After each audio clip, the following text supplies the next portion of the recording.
es el jaguar de agua. Iriria es la niña tierra.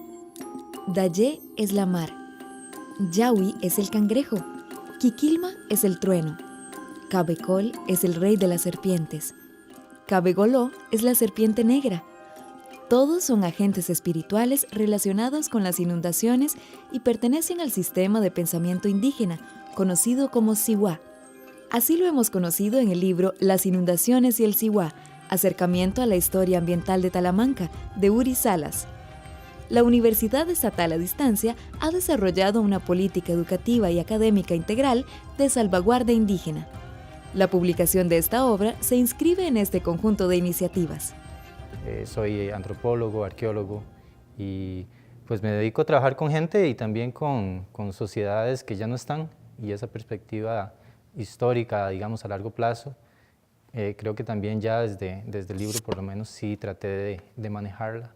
Como toda creación hay un impulso de creatividad propia, digamos, de armar o interpretar las cosas desde un punto de vista personal. Y bueno, esto se nutre de las experiencias que uno ha tenido durante su vida. En mi caso, creo que el contacto con la naturaleza cuando era niño y todo eso sí me influye.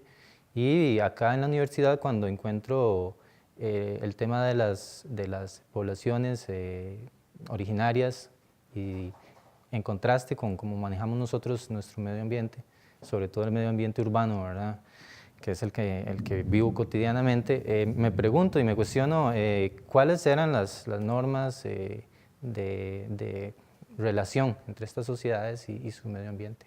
Dentro de esta pregunta amplia empiezo a investigar el tema del agua y llego a encontrar un volumen de información importante que no estaba sistematizado y que tenía que ver con creencias, prácticas, costumbres de sobre todo las poblaciones bribris y cabécares con respecto a las inundaciones, y decidí pues que era un tema bastante amplio que estaba relativamente inexplorado y entonces pues era necesario trabajarlo. La historia ambiental del Valle de Talamanca puede dividirse en antes y después del ingreso de la Chiriquí Land Company, que aprovechó la construcción del ferrocarril San José Limón entre 1870 y 1890.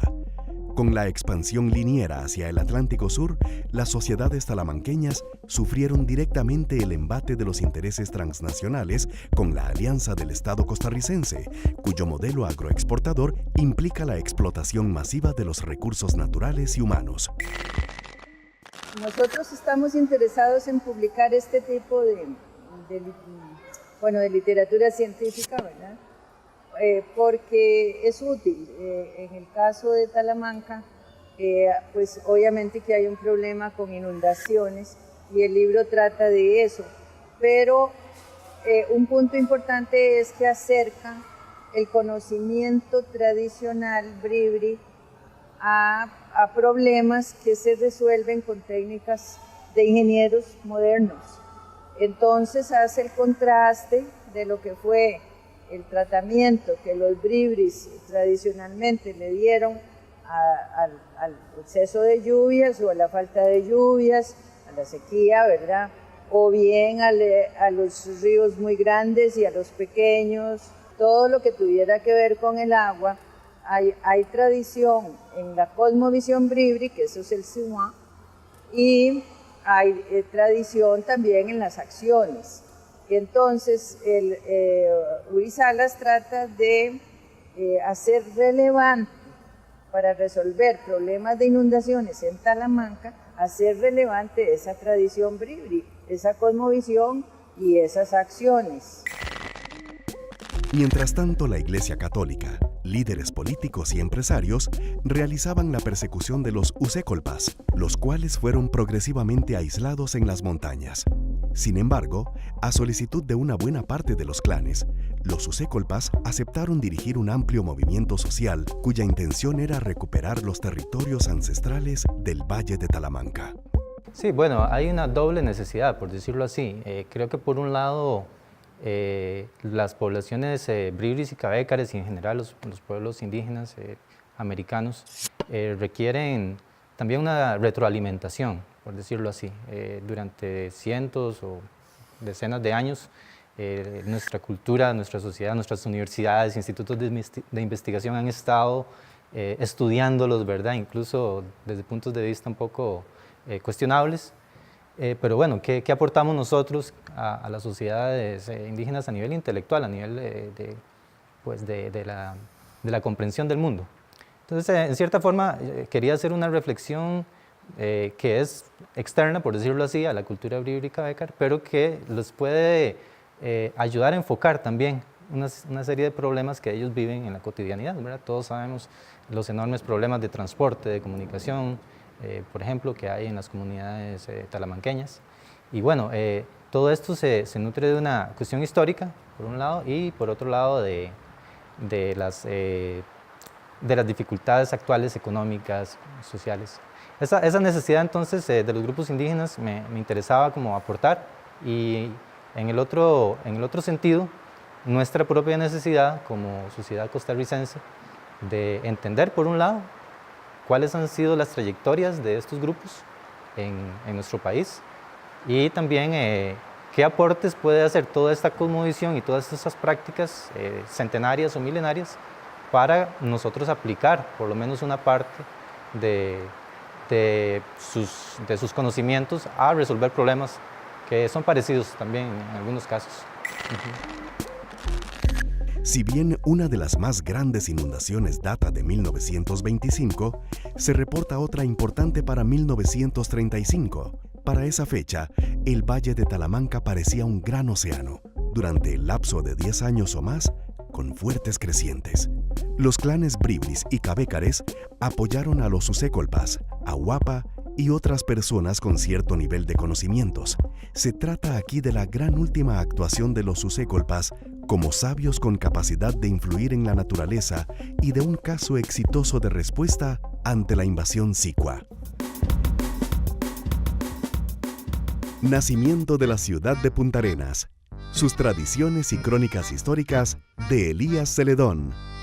Una obra que trasluce el sentido de identidad de los puntarenenses, a la vez que contribuye a actualizarlo, renovarlo y enriquecerlo.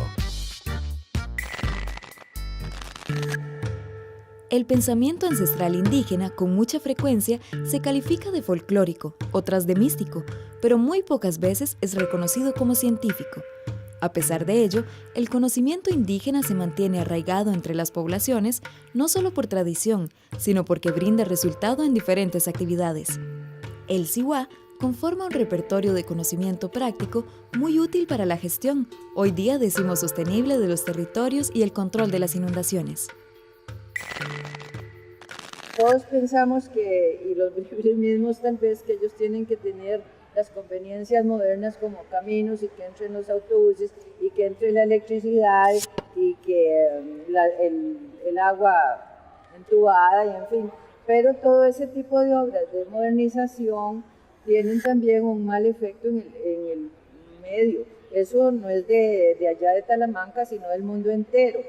Entonces, en el desarrollo sostenible, por eso recomendamos que se tomen en cuenta las culturas tradicionales que fueron conservadoras del medio ambiente, y que se modere un poco tanta civilización actual que no es conveniente para el medio, ¿verdad?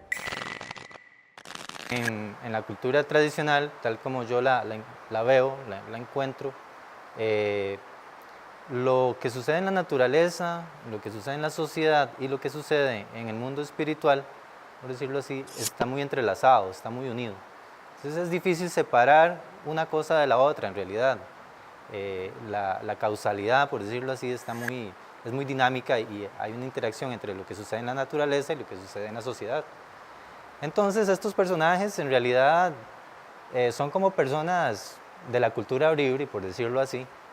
Se comportan con las normas y con los criterios que haría un bribri, una mujer bribri. Y por eso, digamos, se hablan de clanes, se hablan en las historias, se hablan de casamientos, de viajes, de intercambios, o sea, de actividades que estaban presentes en la cotidianidad de las poblaciones, de los grupos. ¿Qué es lo interesante, verdad? Por un lado, que reflejan procesos de la naturaleza, como es bueno, la lluvia, la interacción entre la lluvia y el suelo, o la lluvia y los árboles, etcétera, pero también al mismo tiempo reflejan las interacciones humanas, ¿verdad? Y las normas de la sociedad tradicional.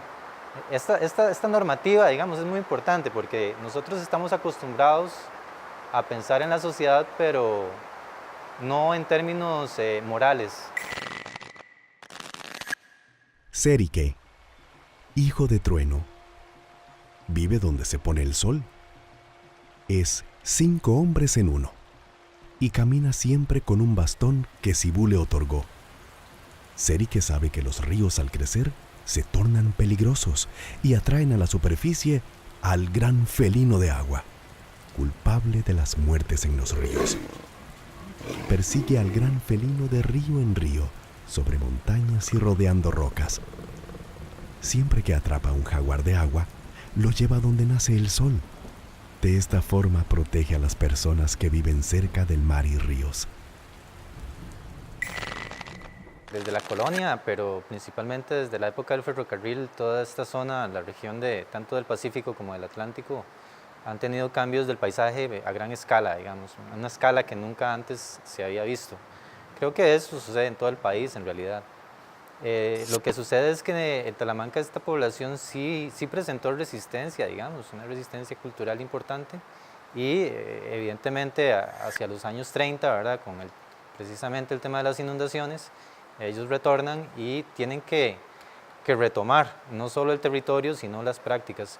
Ahí, a pesar de todas las circunstancias en contra, creo que hay un seguimiento bastante importante, bastante fuerte, una continuidad, digamos, temporal y espacial, de manera que en realidad las rupturas, aunque han sido dramáticas o trágicas, digamos, pero no impiden que haya una fortaleza cultural, ¿verdad?, en estas poblaciones.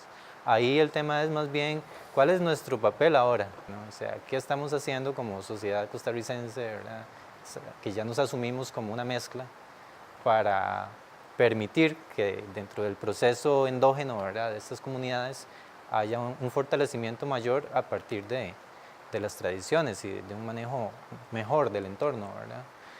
Ese sería tal vez como mi punto. El recorrido histórico en sí, ¿verdad?, tiene muchos altibajos, ¿verdad?, tiene anécdotas específicas como la saca de madera, ¿verdad?, en los años 60, 70, estas empresas cubanas o italianas que venían a sacar madera, nuestros grandes políticos involucrados en ese tipo de situaciones.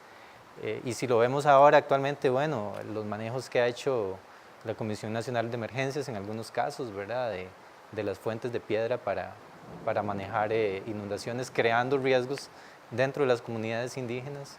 Ese tipo de trayectoria lo que nos está llamando la atención es que si queremos que las comunidades indígenas mejoren su nivel de vida, que haya una calidad de vida mayor allá, nosotros como sociedad costarricense no podemos estar atravesándoles el caballo, por decirlo así, generando más problemas donde ya ha habido tanta destrucción. Tenemos que empezar a medir y a trabajar en una escala más grande de lo que hemos venido trabajando, ¿verdad?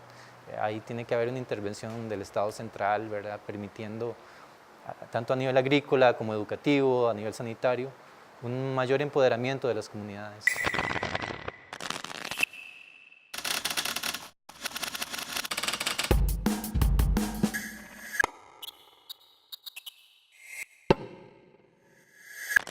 En realidad hay que contar un poco de historia. El Centro de Educación Ambiental, a donde pertenece esta colección, nació hace 40 años con la Universidad Estatal a Distancia. Fue el primer programa de la universidad. Y ya desde esa época, digamos, se tuvo esa visión de publicar sobre temas relacionados con el ambiente. Y de hecho, esas han sido, digamos, las publicaciones del programa de educación ambiental en ese entonces, ¿verdad?, han tenido mucha proyección, no solo a nivel nacional, sino a nivel internacional también. Hace como 7 años más o menos, ya con la creación del Centro de Educación Ambiental, el programa pasó a ser Centro de Educación Ambiental, se pensó en crear una colección específica que se llamó inicialmente Ambiente y Desarrollo Sostenible y que recientemente se ha cambiado el nombre de Ambiente y Desarrollo. Esta colección en la actualidad tiene dos series, una que se llama Ambiente y Sociedad y otra la serie ambiental Mapachín. Esta última está dedicada a un público infantil, como su nombre lo dice. La otra, Ambiente y Desarrollo, ahí entran cualquier tema, ¿verdad?, que tenga que ver con el ambiente y la sociedad. Entre ellos, digamos, uno de los fuertes es el que tiene que ver con agricultura, ¿verdad? No solo hacer ver cuáles son los problemas que estamos creando a través de esta actividad, sino también hacer propuestas de solución, ¿verdad? Entonces enfocamos, ese ha sido siempre el enfoque en la educación ambiental desde hace 40 años. Enfocamos el problema, pero también motivamos a hacer ver, bueno, por aquí hay soluciones, ¿verdad? El objetivo de la colección es pues llevar a la sociedad costarricense, ¿verdad?, dar a conocer cuál es la situación ambiental del país en diferentes áreas y motivarlas a involucrarse en la importancia de su conservación, todo tendiente, ¿verdad?, a tener una mejor calidad de vida como sociedad. Algunos ejemplos en esta colección son un libro de historia ambiental de un autor muy conocido estadounidense que se llama Donald Worcester, y en el campo de la agricultura estamos terminando de publicar una serie de 5 libros de un señor que se llamó José María Arias Rodríguez, cuyos derechos de autor compró la editorial para publicarlos de nuevo, porque a pesar de que son libros del siglo pasado, ¿verdad?, del año 50 para acá, siguen teniendo mucha actualidad. Una montaña de acerrín, de Janina Robinsky, narra la historia de Sarita, una costarricense que estuvo reclusa en el gueto de Varsovia, de donde huyó dramáticamente y se mantuvo como fugitiva, escondida, temiendo la llegada de la policía nazi. No solo son prácticas o capacidades, sino que tiene que ver con la intelectualidad de las propias comunidades y está vinculado con el propio territorio. Ellos no hacen diferenciación entre naturaleza y cultura, ya que la primera es parte de ellos mismos. No es posible la cultura sin la naturaleza. El reconocimiento de todos estos conocimientos ancestrales es fundamental para la salvaguarda. Pero no solo eso, estamos hablando del conocimiento espiritual asociado a la visión del ordenamiento ancestral, a los espacios sagrados, a los códigos establecidos en los territorios, a los conocimientos relacionados con la educación y la salud, al sistema de arquitectura y alimentación propia y al control de las inundaciones. Cuando uno como tico, como occidental, se pone a pensar en la naturaleza, queda como un poco abstracto, ¿verdad? Nosotros no nos relacionamos con la naturaleza tanto en términos de bien y mal, ¿verdad? Sí hay una cuestión de los derechos animales actualmente, ¿verdad?, en discusión y se ha venido generando un poco más de conciencia con respecto a la naturaleza, a nivel de nuestra ética. Pero eso está muy presente en las historias bribris, o sea, para ellos no es algo nuevo, no es algo que estén descubriendo, sino que es algo pues, con raíces. Y lo interesante es que permite, digamos, en la vida cotidiana, no solo prevenir ciertos peligros, digamos, físicos, sino también tener conductas humanas apropiadas, o sea, conductas sociales apropiadas. Entonces, por ejemplo, cuando se habla de cruzar los ríos, ¿verdad?, saber, por ejemplo, cuáles colores del agua, cuáles condiciones atmosféricas, cuando el tipo de corriente, ¿verdad?, que viene bajando es peligrosa y cuando no, trae a la mente, digamos, una serie de conocimientos y valores con respecto a la relación, por ejemplo, con las mujeres embarazadas, con las esposas, incluso, y también con seres de la naturaleza, ¿verdad?, como son, bueno, los animales acuáticos o los mismos animales terrestres, ¿verdad? Entonces, es un conocimiento muy integrado y eso es lo interesante de investigar y ir profundizando en esto, porque se van dando cuenta que en realidad te dan una guía para tu conducta, una conducta apropiada en estos ambientes, en estos ecosistemas y en estas sociedades. El trabajo de Uri es una contribución en ese sentido, como de reconciliar lo tradicional con lo moderno, haciendo recomendaciones que él hace ahí y obviamente pues da a conocer aspectos de ese Singhua, le decimos mitología pero ahí la palabra mito no quiere decir mentira. Los bribris dicen que sus historias son verdaderas y tienen razón, y los cabécares, son porque esas historias tienen un relato aparente, que es el que oímos, que puede parecer muy fantástico, pero con poquito que se investigue su fondo, sus significados, nos damos cuenta que son historias verdaderas. Y entonces él reúne todas las que tienen que ver con agua, historias de los ríos y del mar y de las mismas inundaciones y la lluvia, todo eso lo reúne y lo da a conocer. Es un trabajo que han hecho muchas personas, digamos, ya de don Enrique Pittier, de que tal vez podemos mencionar, y el obispo Til en el final del siglo XIX, y quizás más atrás con los misioneros de la colonia, ya sabemos algo de qué es Siwa, pero es a finales del siglo XX que realmente se estudian bien las historias en Talamanca.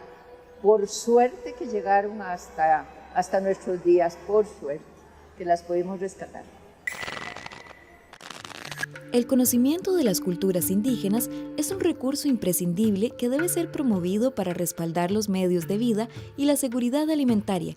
Pese a los encontronazos y desencuentros que pudieran haber ocurrido entre las comunidades indígenas y los grupos académicos científicos, el joven antropólogo Uri Salas ha encontrado caminos por donde se puede transitar hacia un acercamiento con las poblaciones originarias. El resultado de ese encuentro es el libro que presentamos el día de hoy. Los conocimientos sí se han ido erosionando y si uno se da una vuelta por Talamanca se da cuenta de que es un paisaje muy deteriorado también, ¿verdad? Las plantaciones de plátano llegan hasta las orillas del río, ¿verdad? En general hay una pérdida de biodiversidad y la economía ha cambiado, ¿no? Eso requiere un proceso de restauración de los ecosistemas a mediano o largo plazo. Pero lo importante es que hay gente que sí está trabajando en esa dirección, dentro y fuera de las comunidades indígenas, y que dentro de las comunidades bribris y cabécares, la gente que está proyectándose hacia el futuro en esa dirección, lo hace con base en los conocimientos de sus abuelos. Entonces, obviamente que el futuro no va a ser repetir el pasado, vamos a tener otros paisajes, otras situaciones. Para el buen manejo de las inundaciones en comunidades bribri y cabécar, hay que insistir en desarrollar metodologías de investigación participativa que considere los diversos niveles de conocimiento del Siwa, la naturaleza, la cultura y el mundo espiritual. Hay que tener claro que los saberes se transforman, las comunidades, las culturas no son objetos, son procesos. Y las personas también, somos pasajeros, somos viajeros en esta historia. Entonces, pues creo que la cultura bribri tiene todo el derecho de cambiar, ¿verdad? Como nosotros asumir aspectos de la modernidad, nuevas formas de comunicación, nuevas formas de transporte, pero también tiene una responsabilidad histórica con su pasado y con su entorno, ¿verdad? Con su futuro también. Y ahí es donde las generaciones bribris y cabécares actuales también tienen que asumir retos, ¿verdad? Es algo que les corresponde a ellos. Definitivamente nosotros podemos motivar, podemos crear marcos más amigables para esto, pero también ellos tienen que tomar la iniciativa, ¿verdad? Es un juego de muchos factores. El que maneja el Siwa conoce las claves de la cultura bribri en muchos aspectos y mientras más conozcan el Siwa, más conoce pues la sociedad y el mundo en general, no solo la cultura bribri, sino cómo funciona el universo. Yo creo que como aprendices, digamos, y desde afuera, solo el hecho de ir aproximándonos ya es un valor en sí mismo. Ese camino, ese caminar, digamos, ya es una experiencia no solo bonita, sino que pues, productiva, por decirlo así.